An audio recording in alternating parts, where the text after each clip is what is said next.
Welcome, fellow wine lovers. This is the Wine Ghost podcast. I'm Mate Bosch, a certified sommelier and seeker of hidden stories behind the most mysterious drink in history. For more information or direct contact, please look for the Wine Ghost on Instagram and Facebook. But now, please grab a glass, get comfortable, and listen to how the day's ghosts get out of the bottle.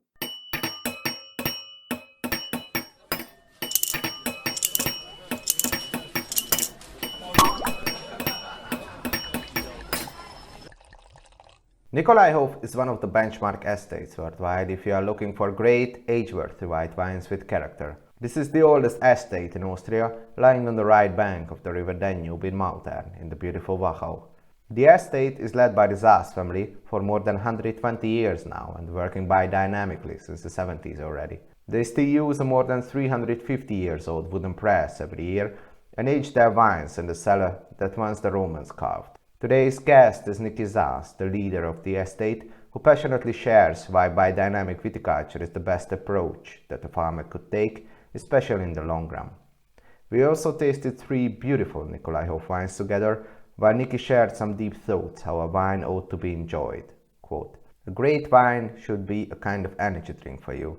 They are for drinking and not just for tastings. Now you are understanding my wines, you have to feel them, open them, and eat something with them." Unquote. This is a particularly edifying and inspiring conversation, so I suggest you to take a stunning Nikolaihof wine ghost and immerse yourself in today's episode. And then take a look at my videos on the Wine Ghost YouTube channel, where I taste these lovely wines together with some loose cooking to enhance the enjoyment. I hope you enjoyed today's Wine Ghost. Okay, so and how are you today actually? Where are you now? Actually, it's a very nice day. It's fantastic sunshine. It's warm. I'm sitting outside under the linden tree, enjoying the springtime. Wow, perfect. And how is the weather? Do you also need the rain now? Yes, definitely. It's very dry, which is luckily no problem for the older wines because the roots can go down very deep. So there's most of the time enough water. But for the young wines, we irrigate them. So we're driving through the vineyard and putting water there because they need just a lot of water. Mm-hmm. And it's with drip irrigation or? I know with a bucket. Okay. So this is just very old system. Nice. And so, where is your estate actually? If you could just shortly paint a picture for the listeners. Yeah, actually, the Nikolaihof is in Austria, of course, along the Danube River. It's about 70 kilometers west from Vienna, in the Wachau Valley, and the village name is Mautern. It's a small town with about 4,000 inhabitants, but nice. And the next big city is Krems, just on the other side of the Danube. And the Wachau is a UNESCO World Heritage Site. So it's really very pretty, a lot of culture, monasteries, museums. Very nice place to come. Let's end this Corona isolation, and then I think I would be there as well. And then a little bit about the location, because Mautern is actually on the right bank, so to say, right? So it's on the southern part. So how does it differ maybe from the left bank?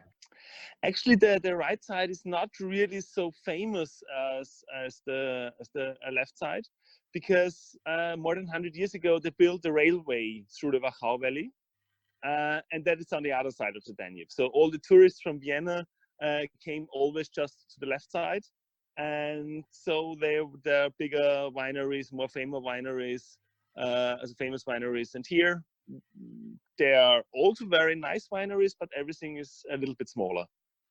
And not so famous. And also not so terraced, right?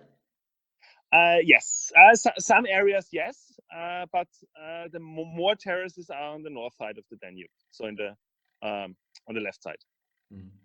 But even though you said it's not that famous, maybe the right bank, but your estate is really famous and really old. That's the oldest estate in Austria, right?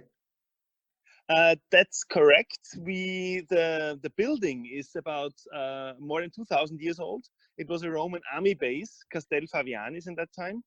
and part of the Roman walls are still existing in our house, and they're going up to the second floor. So when you walk into the Nikolaihof, in the cellar, in the press room, and so you see Roman walls everywhere. And also your wine cellar was a script, right? A crypt. Yes, a crypt. Part at the front, the front part was a crypt, and the back part is a Roman wine cellar. So this was used from the Roman soldiers for storing wine, making wine. So after the Roman army base, it belonged to the church. So from 777 up to 1803, it belonged to the church. Oh, you can hear the bells now. Perfect. So from 777 to 985, it belonged to the monastery of Kremsmünster in Upper Austria, about 200 kilometers away from here. But then from 985 until 1803, it belonged to the monastery of St. Nikolai in Passau, in Bavaria. So that's where the name Nikolai, Saint Nikolai to Mautern, now Nikolaihof, is coming from. So from that monastery in Passau. Then the Nikolaihof in that time was also a bishop's place. Bishop Pilgrim was living here. And maybe you know the Ring of the Nibelungs, the very famous German saga with Kriemhild and Siegfried. This saga played also in Mautern. So Kriemhild, this main person, stopped in Mautern and visited Bishop Pilgrim. And that was at Nikolaihof. The first document for the St. Stephen's Cathedral in Vienna was signed here at Nikolaihof. So this was really the center of the church for the whole big area. So all of the important monasteries in the area, like Dürnstein or Göttweig, was founded here from Nikolaihof. But then, luckily, it was not big enough for the church anymore. So they sold it in 1803. And so my family had the chance to buy it in 1894. Since that's the family Saahs, so my family is living and working here on the property. So also, I'm the fourth generation now. And also, if you mentioned the press house, you also have the very particular press, right? Yes, it's the biggest existing wooden press in the world. If you go to the Nikolaihof YouTube video channel, you can see some videos about this big press. 350 years old, 12 meters long. The big steam is from one tree, it's one elm tree. And we can press about 10 tons with one press. So that's really quite very big. Wow. And you use it once a year, right? Yes. So my father stopped working with it in 89. Then it was, because we had a new machine, we had a new press, a new pneumatic press. And I started again in 2005 when I came back on the winery after education, after university. And I started again in 2005 to use it for one wine a year, so just one press a year. And we call it Baumpresse wine, so bean press wine. So, but yeah. Nice, beautiful, traditional method, right? Is it also like a statement that you can also go back to other methods? Actually, for me, it was interesting to see how the old knowledge is working. Because when the old generation is gone, the knowledge is gone, when nobody's doing it. So I think that was the most important thing for me. But of course, it's also very interesting to see how the wine develops because the pressing is more slowly. And yeah. I actually also watched the video. It's I think it really takes you back in time, and also kind of made me question really the need of so much new equipment in the modern winemaking world. Yeah, but it needs the whole night. So and of course we could not press the whole winery, the whole vineyards, the whole grapes with that press. So would not be possible. And you also use Austrian oak for the big cask, right? I also saw on the videos these beautiful, huge wooden casks. Is it using Austrian oak is still common there in the Wachau, or? Actually, yes, because we have very good producers of casks here in Austria. The producers of the casks, they are normally the old ones, because our last cask we got was 91, so quite a long time ago already.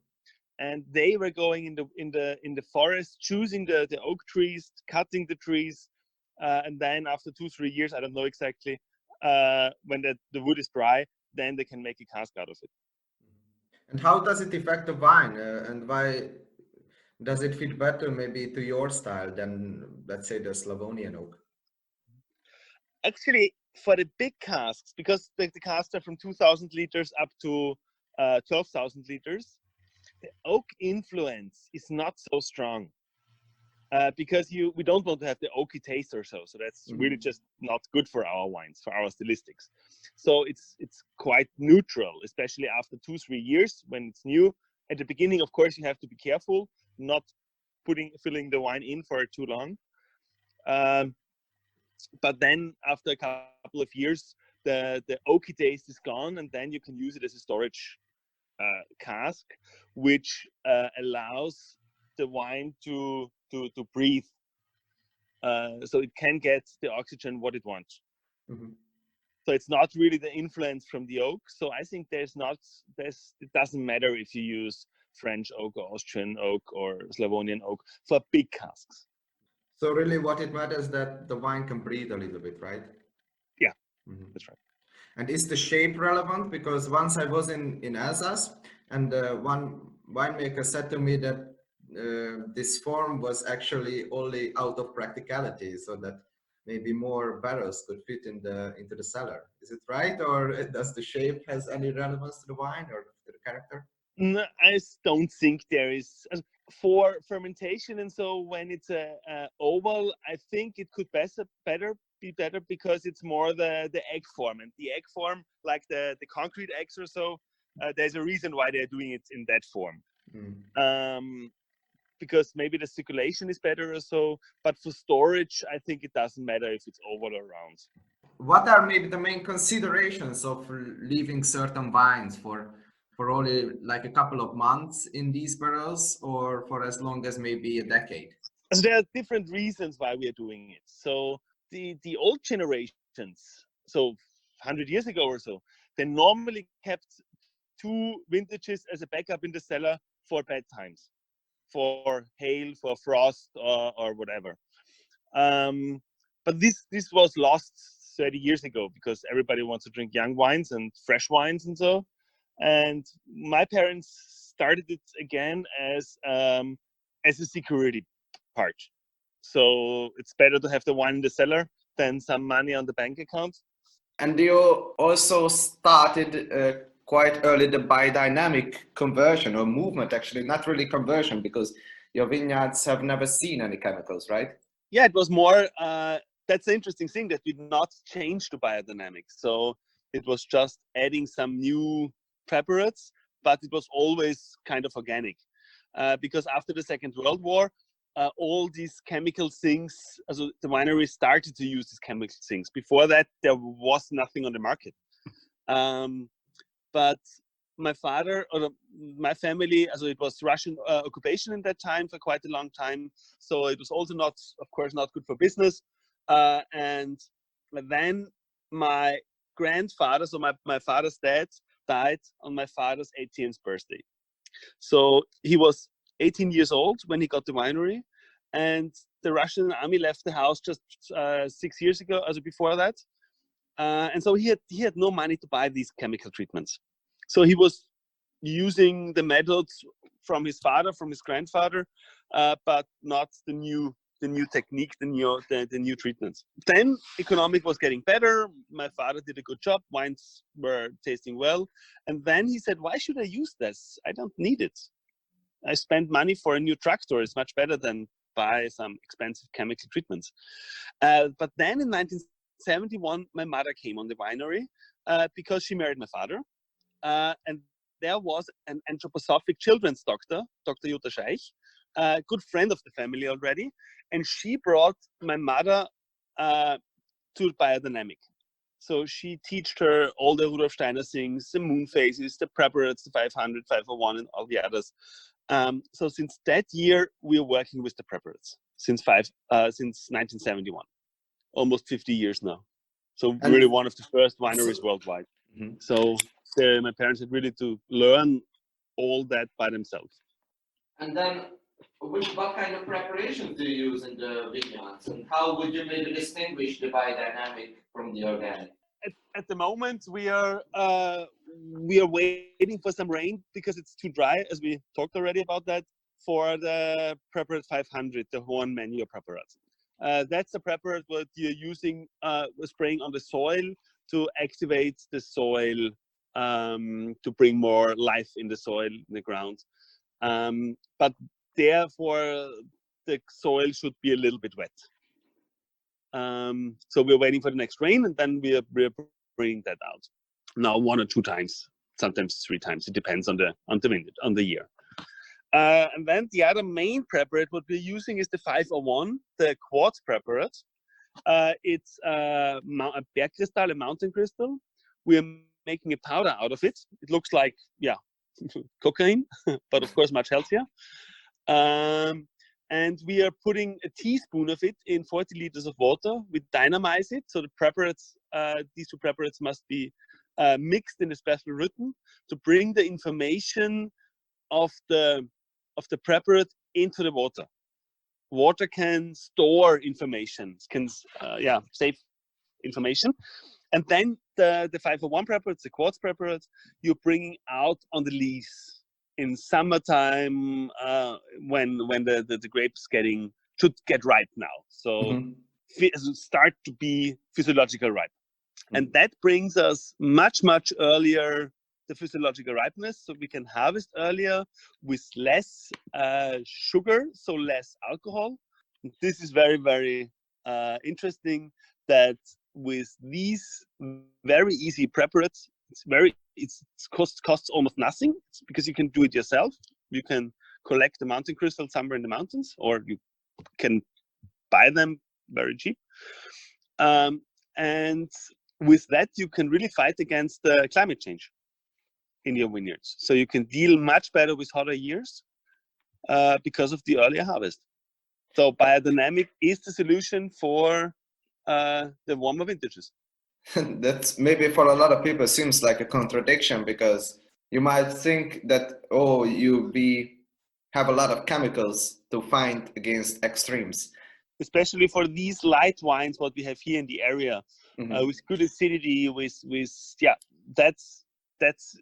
want to keep them as they are. And so that's a good way is biodynamic farming. What are the key differences maybe to organic farming? Yeah, actually, it's not easy to explain in detail what are all the differences. But in general, you can say that the organic is quite near to conventional farming. And always explain it like all the treatments what you can use in conventional farming is a big book with thousands of products what you're allowed to use. The organic farming, it's just maybe 10 pages, and the biodynamic thing is maybe half a page of things what you can use in the vineyards. So it's really very restricted. It's much stricter in terms of kind of preparats what you're allowed to use, or treatments what you're allowed to use. Then a big thing is definitely the special biodynamic preparats, like the 500 and 501, the Horn manure and the quartz preparat. And the big difference is also that we are working, for example, with the moon phases. We are doing special works on special days. For example, on root day, you should plant a vineyard or a carrot. On a leaf day, you should do some leaf work, or planting, for example, a salad, where you want to have the salad, as the leaves. Or on fruit days, for example, we are trying to do the bottling, because then you're getting more the character of the fruit, of the wine, of the grapes into the bottle, without disturbing them during bottling. And so that's quite a lot of different things what we're doing. With it's not doing with the wines, because we're doing less with the wines, less technique, less additives, and so. But a lot of things to help the nature, help the vineyards, help the soil to be perfect. What kind of philosophy do you follow, like Steiner's philosophy? So what really determines the type of the day? So is it a fruit day, for example? Actually, it's a calendar. So there are from different persons. There are different calendars. The most famous one is from Maria Thun. She's the oldest calendar on the market, and that, for example, so I cannot say when I look in the sky to the stars what kind of day is today, because you have to know everything about the star constellation. All these things are about moon, stars, planets, and that you can figure out which is a perfect day for that work. And how did you learn this stuff, so to say? So this is from your family or from books, or? Actually, it's for me. I grew up on a biodynamic farm already. So for me, all these things were quite normal. Mm-hmm. There was a book, you look at it with some kind of calendar, and you do this and this work and this day. But of course, that's also in the last 20, 30 years, there was a lot of development with from scientists, also a lot of scientific work who can prove now that maybe the knowledge 40 years ago was not as good as now, of course, because a lot of persons are working biodynamic, and there are a lot of universities who are teaching biodynamic, not a lot, but some. And so there's a lot going on at the moment. So that's a little bit my problem, that I stuck in my system, what I've learned during growing up, and it works. That's good. It's perfect, but we can make it better. And so that's why I'm also now, since a few years, trying to go to seminars, to go to some lectures, read some books, and to make it better, the biodynamic work in the vineyards. Why do you think that still so many conventional vineyards exist today? It's easier. There is a plan from the Lagerhaus, which is the biggest company selling all these treatments. And they are saying, oh, you have every 10 days, every 14 days, I don't know, you have to treat this and this and this and this vineyard, this and this treatments in the vineyard. And so it's quite easy for most of the people. They have a leader, this company, and this company is saying to people what they should do. So they don't have to go to the vineyard and look for the weather forecast. And of course, when it's about rain, and so yes, but it's much easier to work conventional than biodynamic, with all the leaf work, the soil work, leaf management, soil management, all the cover crops in the vineyards. So of course, if you're not doing that, you cannot work biodynamic. You can work with cover crops when you're not biodynamic. That's for sure. There are some wineries who are doing a really good job with all these things. But the main thing is that I have to be much more in the vineyards. I have to check much more the environment, the nature, than if you're just using chemical treatments. But it's also, as you mentioned, it could be less cost effective, right? If you work biodynamically, you have to pay more attention and maybe think more and apply more knowledge, but it also could be more cost effective than a conventional vineyard, right? You need more employees, definitely, because a lot of work is handwork, all the leaf management and so. So even though you don't have to buy the chemicals, you have to employ more people. Yeah. So actually, it's definitely more expensive for short-term thinking, but you have healthy soils. Yeah, true. So that's in long-term thinking. Of course, it's much, much cheaper because you're not destroying your soil. And if the soil is destroyed, you're not getting good wine, so you have no income anymore. And yeah. So what's your message maybe for conventional farmers, if you have any? That it's working. There are a lot of wineries all over the world working biodynamic, and they prove that biodynamic is working. And so, because in some areas people say, no, it's too much rain for biodynamic, it's too dry for biodynamic, it's too hot, too cold, whatever. So yeah, all over the world, people are working biodynamic. It's working, and you just have to start it. Yeah, let it be, really. I really wish, because I've actually started to drink more organic and biodynamic wines, and started to also kind of notice the difference in terms of not only like the quality in the strictest terms, but like the liveliness and the concentration of the wines. I don't know if it could be correct, but Yeah. it's also like consciously better to drink something like this, which could be healthier, or it's healthier, but it's like the vines could have more nutrients and more like concentration and dry extract in the wine, that's what I actually feel. It could be right. No, definitely, yeah. But do you also do testings for that, or do you also measure this in some kind of way? Actually, measuring these things is not very easy, but testing definitely. So for me, for example, I cannot really drink any more technical perfect wines with all the yeast, with all the enzymes which were used in the process, and so selected yeasts, as artificial yeast, and these, they're smelling like bonbons. I don't know, all these things I cannot drink anymore. When you're used to this organic biodynamic wines, you reach at one time, you reach a point where you cannot drink all the others anymore. It's a good or a great part of your philosophy that you only use spontaneous yeast, right? Yeah, it's for Demeter Austria, it's the law. So if you're certified biodynamic Demeter, then you're not allowed to use selected yeast. So just natural yeast from your place. And why do you think more people should use this philosophy?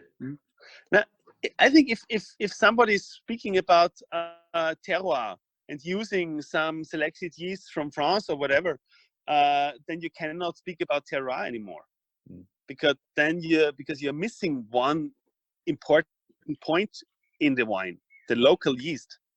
So from that terroir.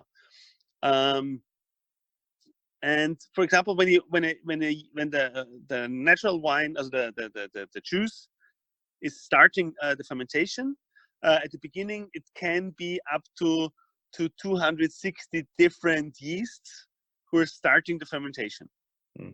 So, and from every yeast you're getting a single kind of taste in the wine. Most of them are dying with 1 or 2% of alcohol, so they're not resistant against alcohol.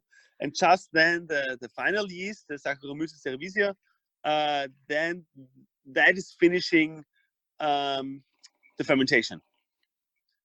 But and when you add these yeast, it will kill immediately all the others.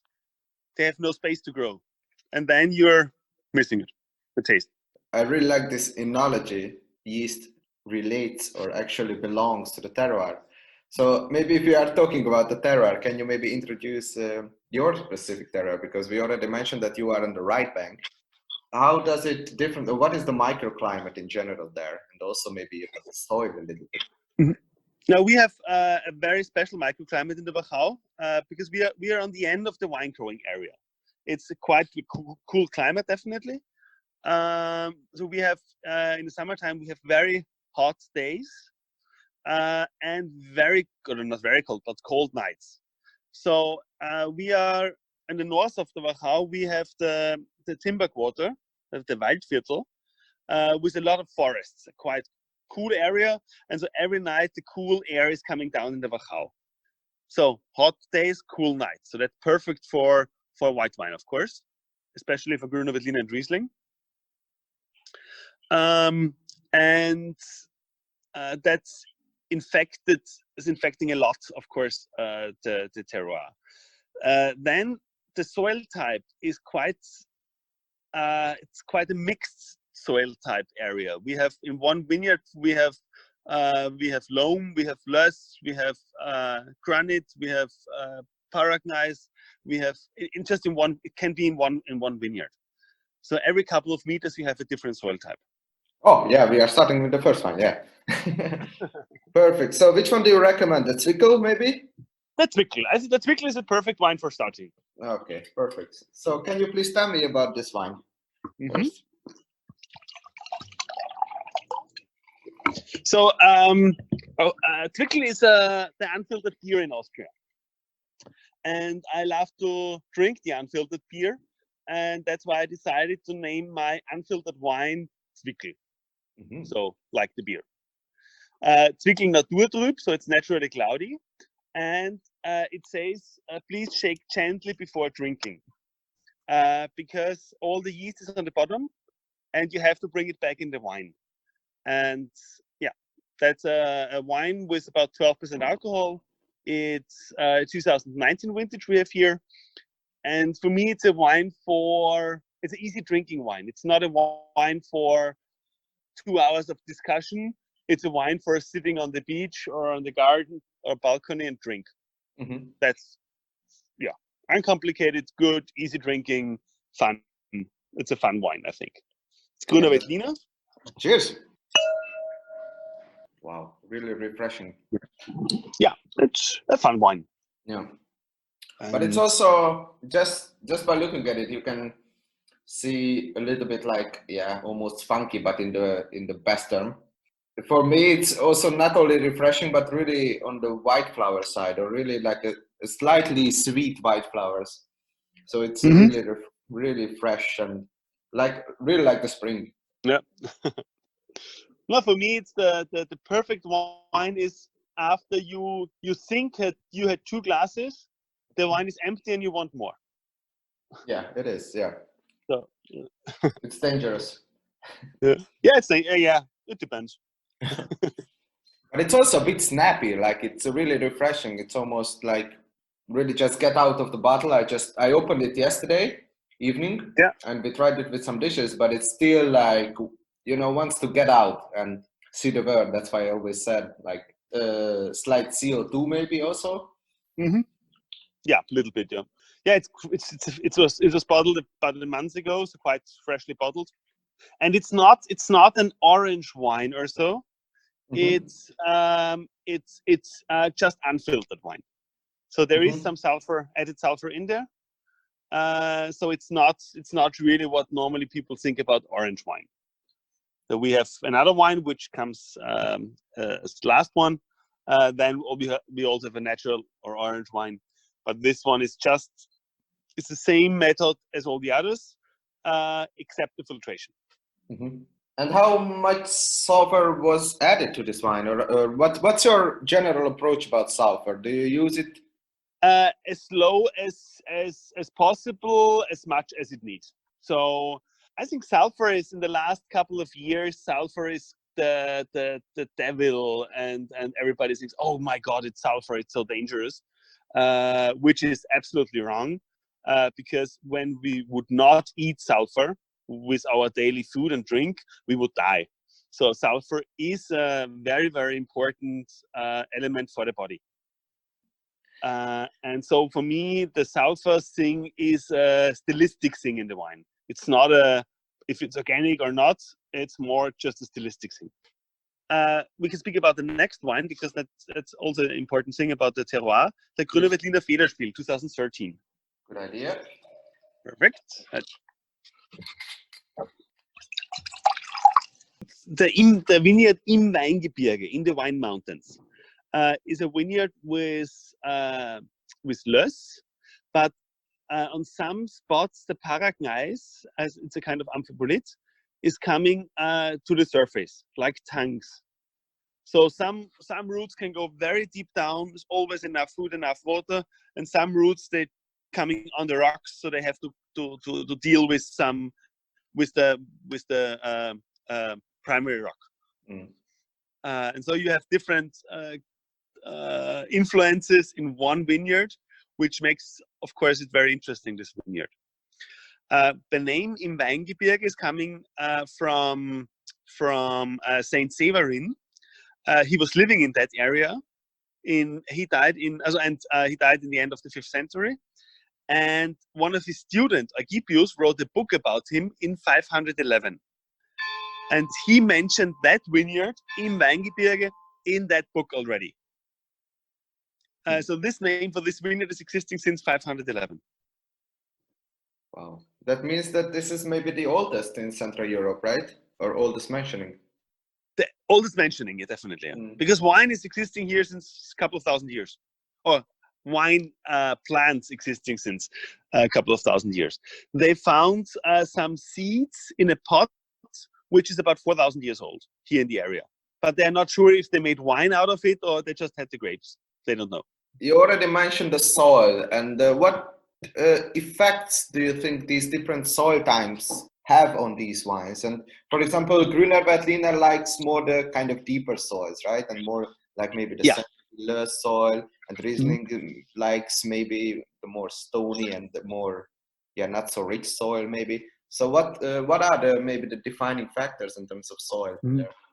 Yeah. So I think so the influence in the wine is that more elegant, the fine character, this more little bit acidity character comes from the rocks, and the deepness, the power is coming from the less. And so that's interesting to have both of these stylistics in one wine. And this is a vineyard. We also have some Riesling there, just a little bit, not a lot, and mostly Grüner Veltliner. So this is a vineyard where you can easily grow both grapes. And what are the differences between these Rieslings and Grüner Veltliners in Weingebirge?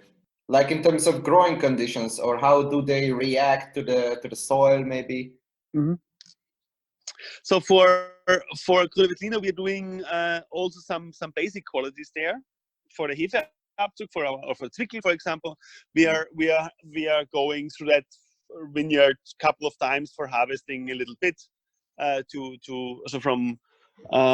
from the wines to make different qualities out of it. For Riesling, we just doing a very high quality Riesling there. Because we don't do that very often from that vineyard, every couple of years, because when the grapes are not so perfect for a really very powerful wine, or powerful not in terms of alcohol, so for ripe, we are giving it to the more basic Riesling, because it's just a very small quality, a very small quantity, and so it makes no sense to make a middle quality like a Federspiel wine where I just have 2,000 bottles or so. It makes no sense for me in terms of marketing. So that's why I just make it. When I do it in Weingebirge Riesling, then it must be a perfect one. Okay, thank you. So let's maybe talk about the wine, right? Yeah, it's 2013 vintage, so quite old already, but it was bottled in January 2020. So this wine was stored 6.5 years or 7 years in a big old Austrian oak cask with about 6,000 liters. And this is very special, because especially Federspiel wines, which is the one of the three categories in the Wachau, people are normally drinking them quite young, too young. And so we decided we want to do also some lighter wines, some drinking, also the drink wines, also the wines for easy drinking, also with some age, because we know that they're aging well, and a lot of people, they're not drinking young wines because their body, they with the acidity, and so the body cannot deal with fresh young wines.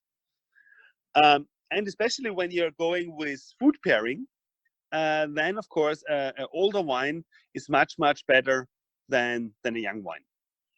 They're much more flavor, they're stronger, they are more intense, everything not in terms of alcohol, just for taste.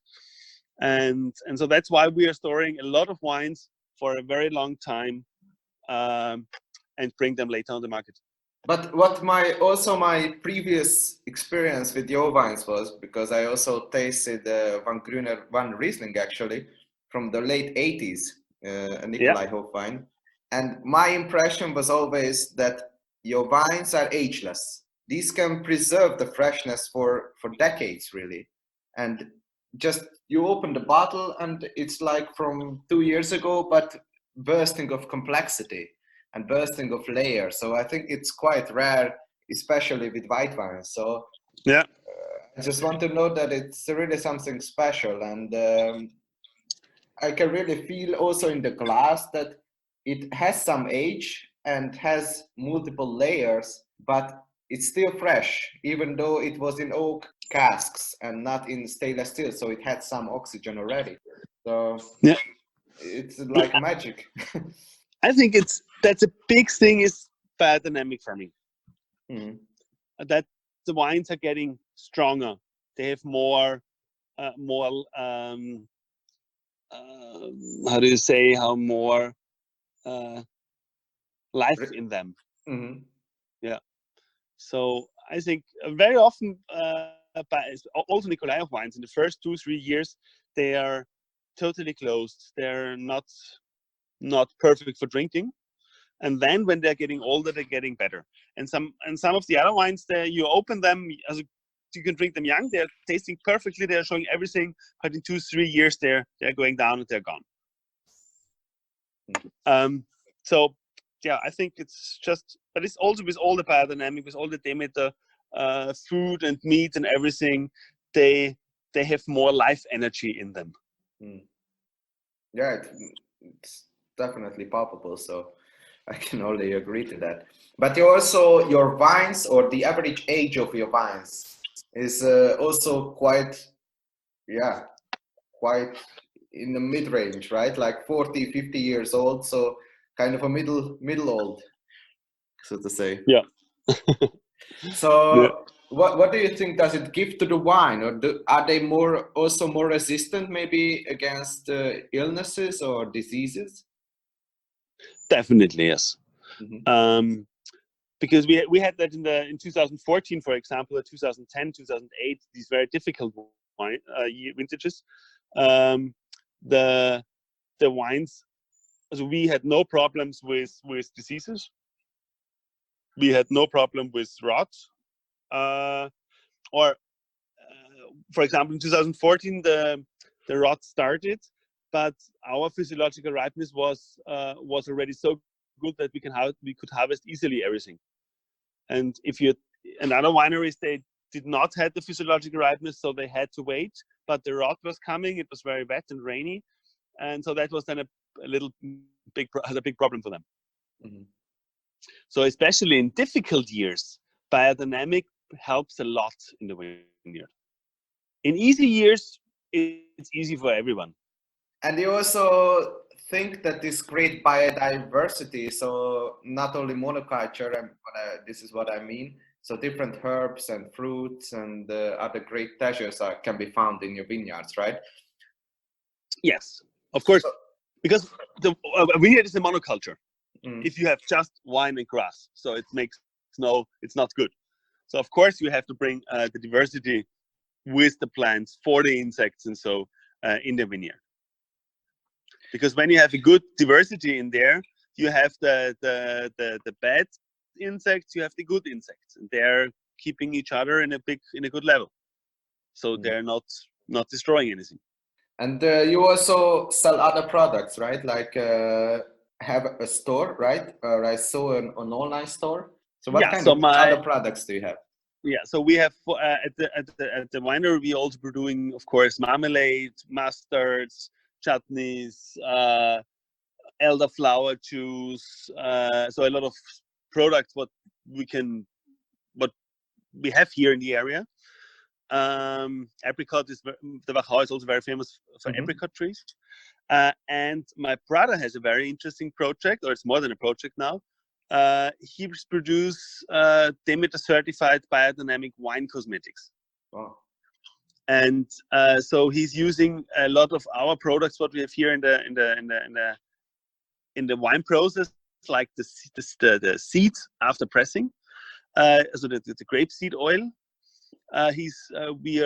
I'm sitting here under the very nice linden tree, and the linden flower is a very healthy flower. So he's using that for cosmetics. We are planting our own saffron for the cosmetics and so.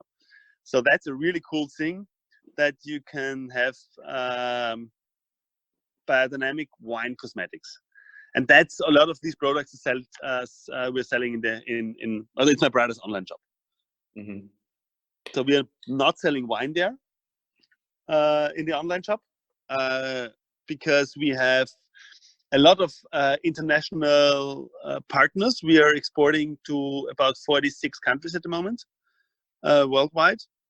And everybody of our partners, they have online shops and they have partners and so, which have shops. So I don't want to be in concurrence to these shops. It's more for helping my partners, not selling it in an online shop. People can come here in Nikolaihof. They can taste the wines. They can buy the wines. They can drink the wines. We also have a restaurant. We have a guest house.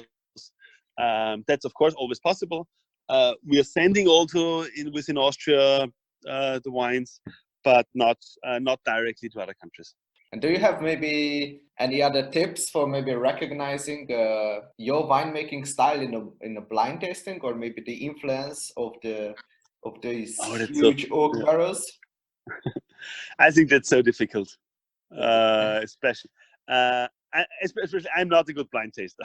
I don't like it. I like more drinking wine. And I think even for me, for myself, to find out my wine can be tricky. Sometimes it's not. It really depends who are the other wine growers on the table, on the wine tasting. Of course, if all of them are very not very technical, perfect wines, in terms of using all the things what are allowed in the cellar and in the vineyards and so, and then there's one Nikolaihof, of course you will definitely taste it. But if you have a lot of organic or biodynamic wines altogether, then of course it can be very difficult.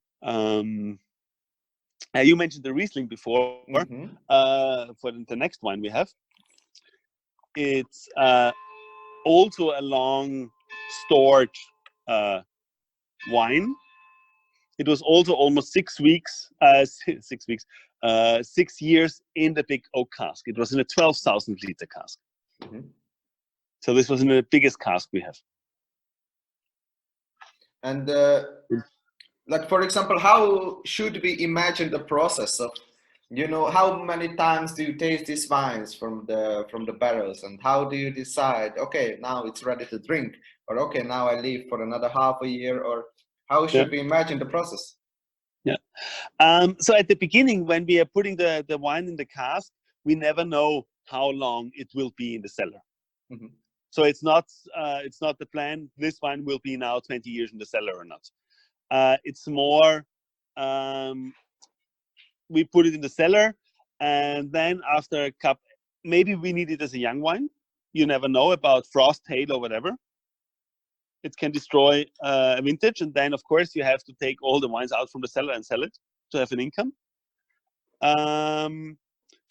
So we taste the wine 2 or 3 times a year, so it's not very often. Because then I know this wine is like this one is like this. But then when it's for example January, beginning of February, then we are thinking about what wines should we bottle. And then I'm bringing all the wines out of the cellar. We taste all of them. Then I look into my storage area. Do I need another old Riesling Federspiel, or do I have enough still in the cellar from the previous vintage? And so this one, for example, was bottled in 2017. So 18, 19, 20, we have not bottled the old Riesling. It will be sold out maybe in the next half a year, and then I will bottle, I think, maybe 2013 Riesling Federspiel.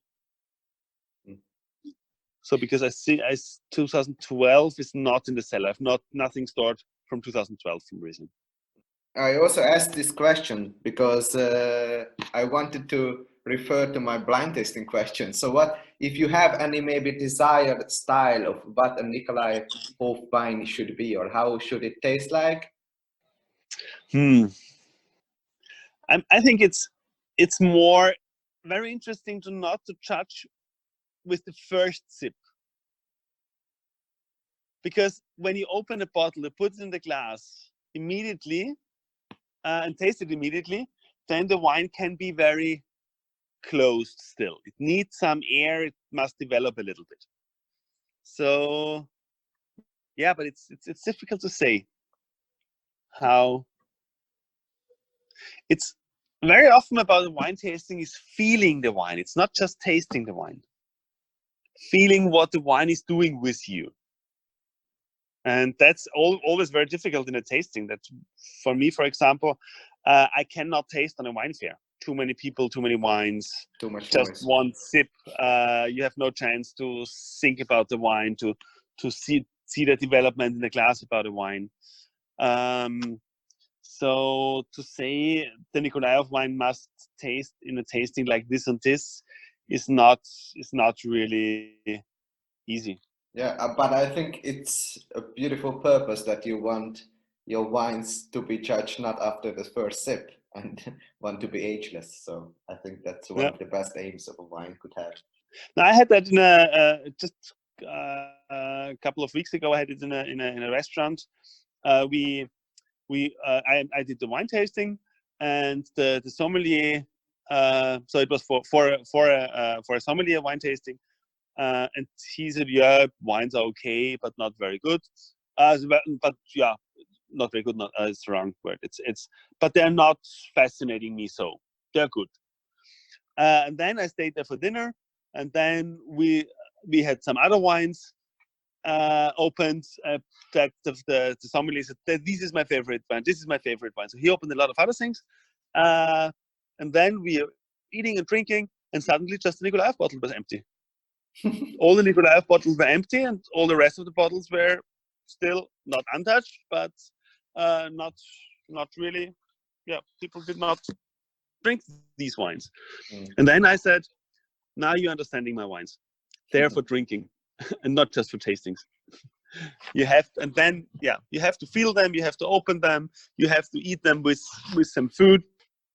Perfect. I think it's a beautiful advice and really helpful, because we also opened these 3 bottles yesterday and cooked something with it. We also did a video, and we're also gonna cook something else today and try all these wines together again, and just how they develop also with the time and with the glass and with the temperature. I think it's a really important factor also for the consumer, that if they buy a bottle of wine, they do not have to drink it right away, and they can develop and they can provide a much more nuanced experience, not just really like most of the, okay, it's maybe not so nice to say, but not like a super market wine that you just buy and drink it 6 hours after the purchase, but it really offers an experience, and I think your wines could really do that. Yeah, I think there is no technical point for that. So, then, of course, sometimes it's still also a economic decision to bottle it and fill it. Because when I'm sold out of the 2011 vom Stein Riesling Federspiel, then I really have to, not I have to bring, but I want to bring a new vintage on the market, a new old vintage on the market. And sometimes after bottling, I said, maybe it would be better to store it another 2 or 3 years. But then you can do that in the bottle. Because I also need the space in the cellar for a new old wine, so to store again something old. Yeah. Because I have limited space in the cellar, so of course I have to fill something, and then I can bring something new down. And that's always it's playing like Tetris in the cellar with the wines. And also just about the taste of this Grüner Veltliner Federspiel, because now I just tried it, and what I always get from your wines are these are really rounded and everything is in harmony and everything is in balance. So you cannot really feel just the acidity and then the aftertaste and then these aromas. So it's everything is in harmony, which I think it's a great compliment of wines. Thank you. That's I think a Nikolaihof benchmark. This is what I always feel about your wine. So that's really a big benefit about storing them in casks, in big old casks for a couple of years. That they're getting round, soft, drinkable. Yeah, they are. So maybe about this Riesling Smaragd 2015 from Stein, if you could tell a little bit about this terroir and this one. Yeah, so it's from the same vineyard as the wine before, Vom Stein is the name of the vineyard. And it's a slope, not very steep, but a little bit. It's not terraces, and it's 5 to 10 meters of loess, and then you have the gravel stones from the Danube.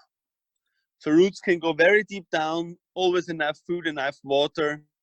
So you get very, again, not in terms of alcohol, powerful wines, very strong, very bright Rieslings from there. Mm. And 15 was quite a hot vintage, really warm. And you see it's still just 12.5 alcohol. And it was bottled last summer. Mm. So also 3.5 years in cask. But just from the color, it's much more yellow and much more golden colored.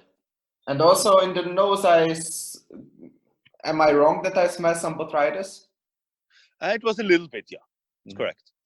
But it just adds much more complexity and opens a whole other door, so to say. But it's really on the riper side, so it's really yellow peach, really ripe yellow peaches and apricots, marille. That's what you say in Wachau, right? Yeah.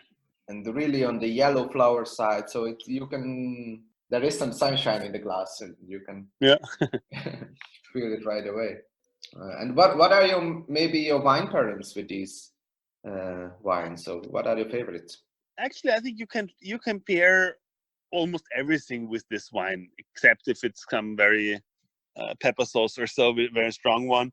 But you can, especially the Federspiels, the older ones, you can pair also with a steak, with some meat, with fish or so.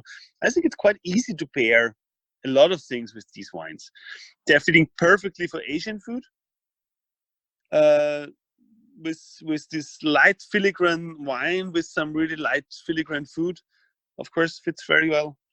I can agree. Maybe in the next video I would try it with some steak. It's a interesting thought.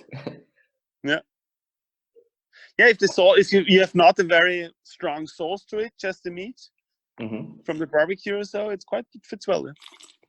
If you look at your portfolio, do you have like a favorite one, or do you have like a favorite site? I know it's not a fair question to ask because these are all your children, maybe. But do you have any like preferences? Actually, that depends really. For what event is it? Is it just sitting in the garden to drink a glass of wine? It's very often the Zwickel, just for easy drinking. And then if I say, oh no, just one glass of wine before going to bed, sitting on the listening to music or so, it's very often quite some old things, which is really we don't have it here at the tasting now. What I'm also drinking very often is the Neuburger, which is the old Austrian autochthon variety. So this is a little baby of me, because I planted 1,000 new wines in the last couple of years because I like it. But yeah, sometimes also the Muscatella fits very well, and so it's really, I like all of them. And can you also maybe describe the Neuburger, if maybe some listeners haven't heard of this variety? Yeah, Neuburger was developed in 1865 roundabout, and they don't know if it's a natural crossing or someone made it, so they don't know about that. It just appeared, and for a long time they thought it's a crossing between Roter Veltliner and Silvaner,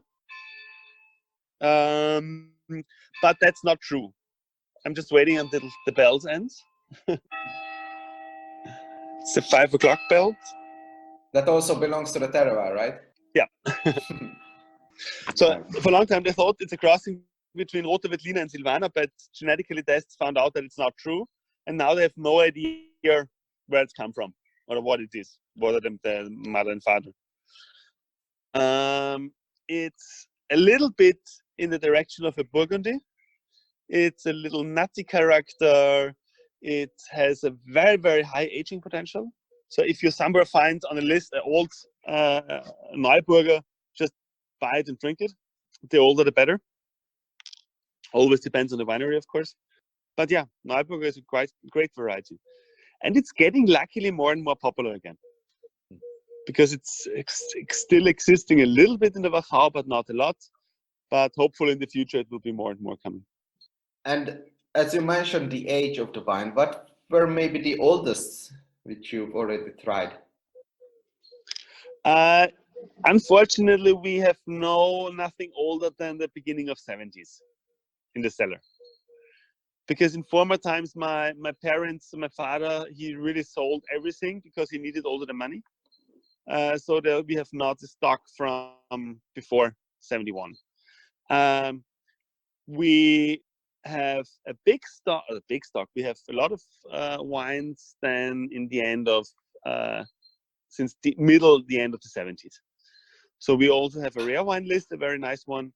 We just made a new inventory to count all the bottles, make good list.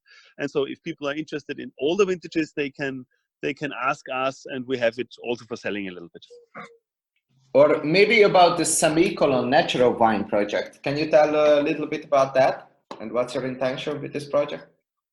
Yeah, so it was a very funny story with a friend of mine that we haven't seen us for a couple of years. And then we drank a bottle of wine together. And we said we are meeting us just for one glass of wine in the afternoon. Yeah, 3 bottles later, we have born a project in this evening. We drank some natural wines, some orange wines, and we decided, yeah, we can do that. We both don't really like Gewürztraminer as it is on the market now. Normally very heavy or sweet, very fat. And we said, no, that's not the kind what we like to drink. And we have some Gewürztraminer at Nikolaihof. So we decided to make a natural, unfiltered, unsulfured Gewürztraminer. We harvested the Gewürztraminer very early with a potential alcohol from 11. So really early. Most of the people would say it's unripe. But we said, yeah, we want to have the acidity. We don't want to have too much taste of Gewürztraminer in there. And that was the original idea, to do a Gewürztraminer. So when we harvested it, we smashed this with our feet. So then it's 100% skin fermented for about a month. Then we put the juice, the wine in a barrique cask, in an old one, for another about 7 months, and then we bottled it. But during the starting of the Gewürztraminer project, we said, oh, that's so much fun. We also do it with Riesling. And so we did the same with Riesling. That's why we have now Semicolon Riesling and Semicolon Gewürztraminer. Both of them are unfiltered, unsulfured. Of course, no artificial yeast or so. So that's a typical natural or orange wine. Do you think it's gonna stay as a side project? We are doing a Betnat Methode Ancestrale, we will call it, from Zweigelt and Grüner Veltliner. So we did it last year. It's still it's still not disgorged. It's still in the bottle. So it's not on the market now. And again, Riesling and Gewürztraminer. But it will be a project which, of course, will be a little bit more quantity, maybe more wines, but it will never be as strong as the other wines. It's also another bottle. It's another label. It looks totally different than Nikolaihof. The label and so on the bottle, because it's not the stylistic of Nikolaihof. And I think that's very important. When people see Nikolaihof and they drink Nikolaihof, it should be the stylistic as we have talked about before, with some older vintages, light, elegant, fine, filigrane, and the Riesling and the Gewürztraminer, they're typical orange wines. So it's another stylistic. Good, I like it to drink, of course. And maybe if you already talked about the future, where do you really want to take the success of your vines in the future? What are your maybe plans with the in terms of wine quality and in terms of maybe you want to purchase more or plan something else than Neuburger? So what are maybe some of the projects that you're working on? I think it's we are on a really good way here at Nikolaihof. So we are already biodynamic. We have good quality. We have a good name, luckily. So there will be no big changes at Nikolaihof in the future, because never stop a running system. And my parents did a really very good job already to bring Nikolaihof to biodynamic. So when I took it over, it's already 15 years ago that I'm responsible for the wine now and for the property. We are trying to be better in the vineyards, better in the cellar, in small steps, to really optimizing all the work in the vineyard and so on. Optimizing not to make it cheaper in terms of employees or so. It's optimizing to make better soil management, better leaf management. And these things, there you always can get better and better, because every year is different. Every year is different weather conditions and so. And there, of course, you can optimize it every year a little bit different.